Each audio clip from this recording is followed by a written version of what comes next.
नमस्कार। आप सभी का एक बार फिर से स्वागत है हमारे चैनल दुर्गा भक्ति मार्ग में। आज मैं आप सभी को सुनाऊंगी धर्मराज जी की कहानी। एक बार धर्मराज जी से देवर्षि नारद जी ने पूछा कि हे महाराज, धरती लोक में मनुष्य के लिए सबसे बड़ी समस्या क्या होती है? कृपा कर आप हमें बताइए। फिर धर्मराज जी महाराज ने देवर्षि नारद जी को बताया कि बहुत समय पहले की बात है। एक महाज्ञानी पंडित हिमालय की पहाड़ियों में कहीं रहते थे।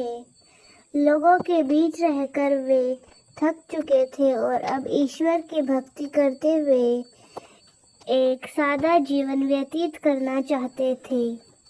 लेकिन उनकी प्रसिद्धि इतनी थी कि लोग दुर्गम पहाड़ियों, सकरे रास्तों, नदी झरनों को पार करके भी उनसे मिलना चाहते थे। उनका मानना था कि यह विद्वान उनकी हर समस्या का समाधान कर सकते हैं।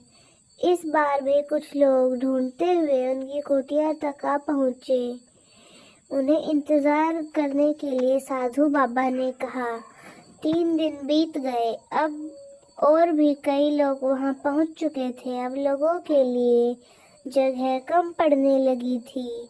तब पंडित जी बोले, आज मैं आप सभी के प्रश्नों का उत्तर दूंगा, पर आपको वचन देना होगा कि यहाँ से जाने के बाद आप किसी को भी स्थान के बारे में नहीं बताएंगे, ताकि आज के बाद मैं एकांत में रहकर अपनी साधना कर सकूं। चलिए अपनी अपनी समस्या बताइए। यह सुनते ही किसी ने अपनी परेशानी बताना शुरू की, लेकिन वह कुछ शब्द ही बोल पाया था कि बीच में किसी और ने अपनी बात कहना शुरू कर दी। सभी जानते थे कि आज के बाद उन्हें कभी भी पंडित जी से बात करने का मौका नहीं मिलेगा, इसलिए वे सब जल्दी जल्दी अपनी बात रखना चाहते थे। कुछ देर बाद वहां का दृश्य मछली बाजार जैसा हो गया।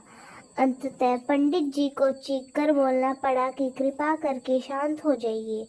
अपनी अपनी समस्या एक पर्चे में लिखकर मुझे दे दीजिए। सभी ने अपनी अपनी समस्याएं लिखकर आगे बढ़ा दी। पंडित जी ने सारे पर्चे लिए और उन्हें एक टोकरी में डालकर मिला दिया और बोले, इस टोकरी को एक दूसरे के पास कीजिए। हर व्यक्ति एक पर्ची उठाएगा और उसे निर्णय लेना होगा कि क्या वह अपनी इस समस्या से बदलना चाहता है।